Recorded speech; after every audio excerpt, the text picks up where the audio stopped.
Hello, dear learners. Welcome back to today's current affairs. It's brought to you by Vitsiksha. So let's begin. आज का जो important articles है, these are here as follows. पहला है union cabinet approve terms of reference for 8th पे panel. तो ये 8th पे कमीशन का यहाँ पे बात किया जा रहा है कि अगले साल दैट इज जनवरी 1st 2026 से पे है वो it will be at play. Okay, तो ये वहाँ उसका आर्टिकल आया है, इम्पोर्टेंट है, ठीक ठाक important. Second is center hikes non-urea fertilizer. Now this is important, okay? ये important है. Non-urea fertilizers के यहाँ पे जो है वहाँ पर सब्सिडी ज़्यादा दिया गया. ये मैं आपको बताऊंगी क्यों है ऐसा. और obviously आप लोगों ने अगर पढ़ा है तो आप लोगों को पता होगा, but this is very very important, okay? This is, I think this is very very very important. आप लोगों को इसको पढ़ना होगा, ठीक है? And third is plan to mitigate artificial flood in Guwahati. Again, anyone who is appearing for APSC, they must know that these type of questions are in the radar of the commission, right? आप लोगों को भले mains prelims में सीधा ये question ना मिले, लेकिन ये क्वेश्चन ऐसे topics these are asked way too many times, all right? And this is very very very crucial. आप लोगों को ये आना होगा, ठीक है? एंड ये आप लोगों को you see, I'm not saying कि ये मुझे भी आता है, आपको भी आता है ना? हमको पता है कि फ्लड आता है, आर्टिफिशियल फ्लड हर जगह में, not only Guwahati, all the bigger cities like Silchar या फिर कहीं और पे भी, बड़े बड़े शहरों पे ये होता ही है. पर इसका लिए क्या कर रहा है, वो आंसर में यूनिकनेस आप लोगों को लाना होगा. And there is no better source than this कि आप लोग जो है न्यूज़पेपर आर्टिकल में जो आ रहा है वो आप लोगों को कैच करके रखना होगा, ठीक है? सो यस, पहला हम देख लेते हैं. ये मुझे लगता है ये दोनों बहुत मेजर रहने वाले हैं. आप लोगों को इसमें थोड़ा खास फोकस रखना होगा, ठीक है? चलिए पहला देखते हैं. Union cabinet approve terms of reference for 8th पे पैनल, ठीक है? तो 50 लाख सेंट्रल गवर्नमेंट एम्प्लॉयज और 69 लाख पेंशनर्स को बेनिफिट यहाँ पर मिलने वाला है, यहाँ पर ऐसा बोला गया, ठीक है? So Union Cabinet chaired by Prime Minister Narendra Modi on Tuesday approved terms of reference for 8th Pay Commission, Central Pay Commission, which will benefit around 50 lakh central government employees and 69 lakh pensioners. Okay? The commission, to be headed by Supreme Court Judge Ranjana Prakash Desai, will submit the report within 18 months and its recommendations are expected to be effective by January 1st, 2026. So January 1st, 2026, that means अगले साल से इनका जो recommendation है वो effective होने वाला है. The terms of reference was approved about 9 months after the cabinet gave its principal nod to set up the commission. According to the official statement, the panel will review the existing pay structure. फिर पता होगा आप लोगों को पे levels होते हैं, पे लेवल 1, 2, 3 ऐसा करके बहुत सारे पे लेवल्स होते हैं. तो एग्जिस्टिंग पे स्ट्रक्चर को समझेंगे. उसके बाद अलाउंसेस क्या क्या बढ़ना चाहिए, जैसे हाउस रेंटिंग होता है, हाउस सारे अलाउंस होता है ना, बहुत सारे अलाउंसेस होते हैं, वो सारे अलाउंस. फिर आपका डीए होता है, डियरनेस अलाउंस. देन बेनिफिट्स होते हैं, कुछ वर्किंग कंडीशन होते हैं सेंट्रल गवर्नमेंट एम्प्लॉयज को, उन सबको कंपेयर करके पीएसयूज, प्राइवेट सेक्टर, सब कुछ को कंपेयर करके एक नया जो है पे कमीशन लाया जाएगा, ठीक है? It will also take in account prevailing economic situation, need for fiscal prudence, ये बहुत इंपॉर्टेंट है, राइट? और साथ ही क्या है, resource allocation for developmental expenditure. तो हमें डेवलपमेंट भी करना है, हमें रिसर्च प्रूडेंसी या फिर फिजिकल प्रूडेंसी भी दिखाना होगा, और साथ ही क्या है, आपको इन्फ्लेशन को भी मद्देनजर रखते हुए वेजेस को देना होगा, राइट? तो ये सब सोचकर यहाँ पर डिसीजन जो है लिया जाएगा, which is going to be very very very crucial, ठीक है? The Commission will also consider the unfunded cost of non-contributory pension schemes and assess the likely impact of its recommendation on the state government finances, as most states usually adopt Central Pay Commission recommendation with certain modification. तो ज़्यादातर states finance जो है वो लोग Central Pay Commission के ही आधार पे ही अपने आप को भी they adjust themselves. The announcement come ahead of Bihar Assembly elections scheduled between November 6 and 11. Union Minister Ashwini Vaishnav briefed the media cabinet in Delhi. तो ये आया है, इसके बारे में जब फर्स्ट को अगर आएगा तो हम लोग ऊपर पे डिस्कस करेंगे, ठीक है? सेकंड है centre hikes non urea fertiliser subsidy. तो यही है, ठीक है? ये नंबर आपको याद नहीं रखना है, लेकिन ये चीज याद रखना है कि नॉन यूरिया वेज, आपको पता होगा हम NPK यूज करते हैं, क्या है? नाइट्रोजन, फॉस्फेट एंड पोटेशियम, ये तीन का ब्लेंड को हम यूज करते हैं. ये हमारे प्राइमरी प्राइमरी फर्टिलाइजर्स है। इसके साथ साथ ही हम लोग इसके कुछ वेरिएशन जैसे म्यूरेट ऑफ पोटैश, एमओपी कहते हैं जिसको हम, म्यूरेट ऑफ पोटैश, और फिर साथ ही हम डीएपी भी कहते हैं, डाइमोनियम फोस्फेट, ठीक है, डाइमोनियम फोस्फेट, एमओपी, ठीक है, एंड यूरिया, ये नाइट्रोजन की जगह हम यूरिया यूज करते हैं। तो ये तीन बेसिकली ये प्राइमरी है और उसी का हम कुछ मॉडिफाइड वर्जन ये यूज करते हैं, ठीक है।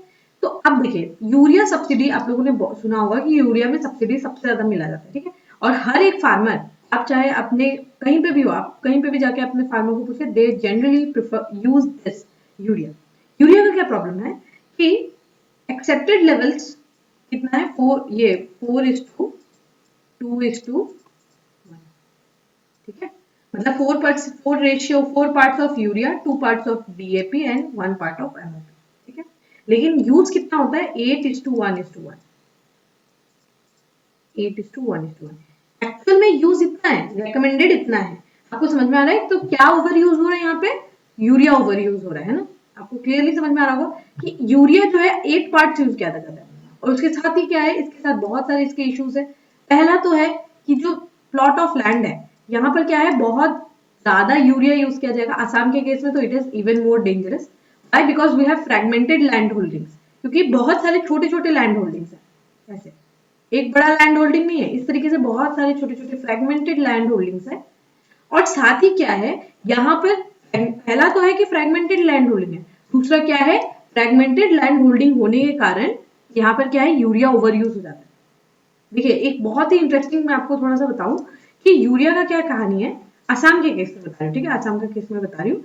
एक तो फ्रेगमेंटेड लैंड होल्डिंग है, यहाँ यूरिया ओवर यूज होता है। लेकिन एक और मजे की बात पता है क्या है, कि असम अगर आप देखें तो नेशनल एवरेज से कम यूरिया यूज करता है, या फिर फर्टिलाइजर जो है वो कम यूज करता है, लेकिन फ्रेगमेंटेड होने के कारण यहाँ पर ओवर यूज हो जाता है। तो ये पैराडॉक्स नहीं है कि हम नेशनल एवरेज से तो कम यूज करते हैं, लेकिन इन रियलिटी हम ओवर यूज भी कर रहे हैं, है ना। Why? Because of fragmented land holding.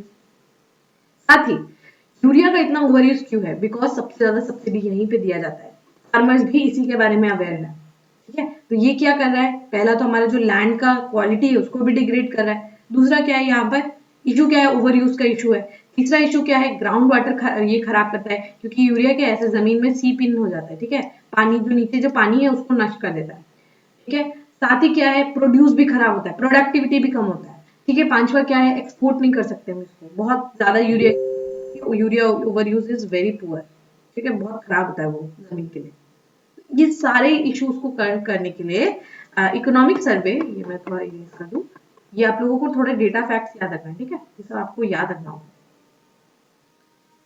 आप लोग अगर चाहेंगे तो I can take one another class जहां पे हम थोड़ा सा इसको डिटेल में डिस्कस करते हैं। तो अभी यहाँ पर क्या बोला गया है, ये आपके इकोनॉमिक सर्वे में बोला गया था, इकोनॉमिक सर्वे में बोला कि आप लोग क्या करिए, इसको ना इन्वर्टेड कर दीजिए, ठीक है। पहले ये ऐसा होता था, इन्वर्टेड स्ट्रक्चर करिए कि जो सब्सिडी है वो सबसे ज्यादा जो है यूरिया को दिया जाता था ना, यूरिया को सबसे ज्यादा सब्सिडी दिया जाता था। आप लोग क्या कर दीजिए, इसको इन्वर्टेड कर दीजिए, आप लोग यूरिया को सबसे कम सब्सिडी दीजिए और इसको सब्सिडी, ये बाकी दोनों को non urea based that is MOP and DAP, इनको ज्यादा सब्सिडी दीजिए। इसीलिए ये आया, बैकग्राउंड समझ में आया, आई हैव टेकन थोड़ा सा समय पर आपको समझ में आना चाहिए कि नॉन यूरिया ही क्यों, ठीक है, क्योंकि यूरिया पे सब्सिडी होने के कारण यूरिया बहुत ज्यादा ओवर यूज होता है, ठीक है। अभी इसीलिए देखिए सेंटर ने नॉन यूरिया फर्टिलाइजर्स को ज्यादा दिया है, पुश किया, ठीक है। PM Narendra Modi approved hike of phosphate subsidy. देखिए फॉस्फेट क्यों है अभी समझ में आ रहा है, पर इन द खरीफ सीजन ₹2.4796 पर केजी इन रबी सीजन, ठीक है, ₹43 खरीफ सीजन में और ₹47 रबी सीजन में। अब सल्फर सब्सिडी भी रेज किया गया है, ₹1 से रेज किया गया है ₹2 पर केजी। और नाइट्रोजन और पोटैश जो है वो तो रहा ही है, ठीक है, नाइट्रोजन जो है वो ₹43 पर केजी जो एनपीके का, एंड पोटैश जो है वो ₹2। ये नंबर आपको याद नहीं रखना है, बिल्कुल भी याद नहीं रखना है, न्यूज़पेपर में आया है इसीलिए मैंने रखा है, ठीक है। Information and Broadcasting Minister Ashwini Vaishnaw said that subsidy for the 2025 Rabi season is about 14,000 crore higher than the previous Rabi season, which stood around 24,000 crore. He added that subsidy rates were determined after considering imports price. ये भी एक बड़ा challenge है क्योंकि हम NPK तीनों ही हम import करते हैं, 4% जो है हम अपना यूरिया हम जो है सब्सिडी देने में और फर्टिलाइजर सब्सिडी में खर्च करते हैं अपना जीडीपी का 4%, huge number. Okay, considering import prices, nutrient requirement, subsidy burden, ये सब एमआरपी सब कुछ को ख्याल रख के यहाँ पर डिसीजन लिया गया, ठीक है। The government also introduced special package to ensure adequate diammonium phosphate DAP supply, triple super phosphate TSP, farmers without any MRP. Prices of phosphate and sulfur have reportedly increased up to 10% compared to previous levels, while nitrogen and potash remains stable, ठीक है। तो यहाँ पर क्या है, sulphur और इसका भी इंक्रीज हुआ है, ठीक है, सल्फर और फॉस्फेट का प्राइसेस भी इंक्रीज हुआ है, इसीलिए सब्सिडी भी यहाँ पर दिया गया है। अगेन क्योंकि हम ये फॉस्फेट और सल्फर जो है ये रशिया और यूक्रेन वाले रीजन से आता है, तो वहां पे युद्ध चलने के कारण यहाँ पर भी हमें ज्यादा सब्सिडी देना पड़ रहा है, ठीक है। Westlaw emphasizes DAP and TSP are among the most widely used fertilizers, and increased subsidy will directly benefit farmer during the Rabi season as it absorbs the additional cost to retail price stable. Nutrient based subsidy scheme जो है ये NBS scheme के तहत आता है, nutrient based subsidy, उसी में diammonium phosphate और ये जो म्यूरेट ऑफ पोटाश दिया जाता है, ठीक है। ये सेंट्रल गवर्नमेंट का इनिशिएटिव है जहां पर नॉन यूरिया फर्टिलाइजर को दिया जाता है, ठीक है, जिसमें नॉन यूरिया बेस्ड फर्टिलाइजर जो है जिसमें specifically nitrogen, phosphate and potash, NPK को और साथ ही सल्फर को भी दिया जाता है, ठीक है।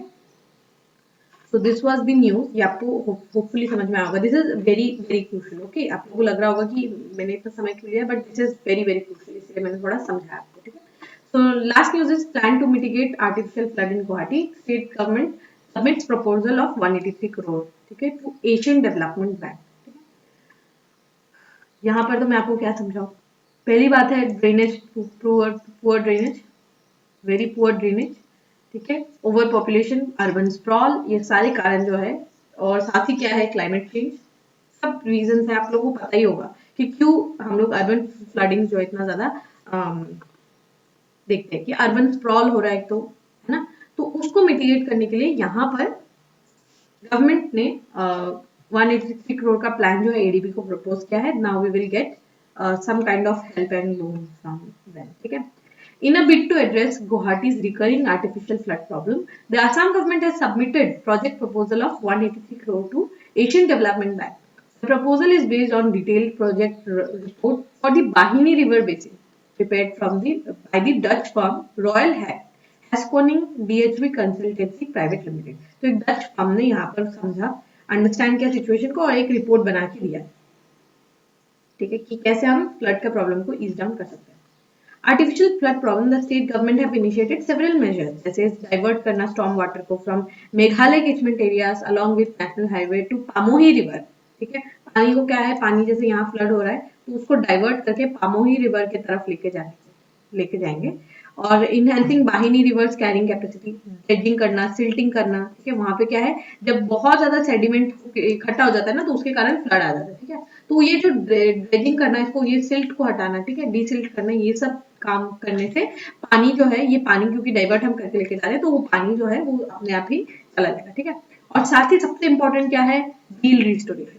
असम के केस में बील्स बहुत ही ज्यादा इंपॉर्टेंट है, इसीलिए हम बील्स पे फोकस करें। बील्स को इंक्रोच किया जाता है और बील्स जो है वो क्या करती है, पानी अपने अंदर भर लेती है, ठीक है, लेकिन बील्स इंक्रोचमेंट हो जाता है, उसके कारण जो है इसके कारण भी अर्बन फ्लडिंग होता है। इसीलिए सिल्साको बिल में आपको देखने को मिलेगा कि इतना ज्यादा फोकस किया जा रहा है, ठीक है। और अदर इनिशिएटिव जैसे क्विक इवैक्यूएशन है फ्रॉम रुक्मिनी गांव, increasing pumping capacity, construction of additional drains, installation of silt trap, reduced sediment deposition, ठीक है। For implementing this project, NDMA will provide approximately 200 crore to the Assam government. The state government further informed the court that the measures will take time to produce visible results. In the meantime, long-term drainage master plan is also prepared through detailed survey and advanced technologies to ensure accurate, comprehensive data collection and sustainable flood management in Guwahati. तो ये जो चीज है, ठीक, ये आप लोगों को सबको पता है, ठीक है, बट यहाँ पे मैंने एक खास करके ये लिया क्यों है, एंड ऐसे भी फ्रंट पेज पे आया था तो इम्पोर्टेंट तो है ही, ये आपको यहाँ से you have to write down this, ठीक है। ये इतना लंबा लंबा नहीं लिखना है, इतना लंबा लंबा नहीं लिखना है, बस इसमें जो इम्पोर्टेंट जैसे पंपिंग कैपेसिटी इंक्रीज करना है, यहाँ सिल्साको बिल इम्पोर्टेंट है, यहाँ पे रुक्मिनी ये आपका पामोही रिवर इम्पोर्टेंट है, ठीक है। देन बस आपको ये मेजर जो वन लाइन है ना वो लिखना है, जैसे एनडीएमए ने 200 करोड़ दिया है हमें, ठीक है। फिर then detail survey, long term drainage master plan, detail survey, sustainable flood management, ये सब आपको अपने आंसर में लिखना। क्लियर, समझ में आया? Alright. With this, we have come to end of today's session. If you have liked this session, don't forget to leave a like and write down in the comment section. We will meet in the next session very soon. Till then, take care, study hard, and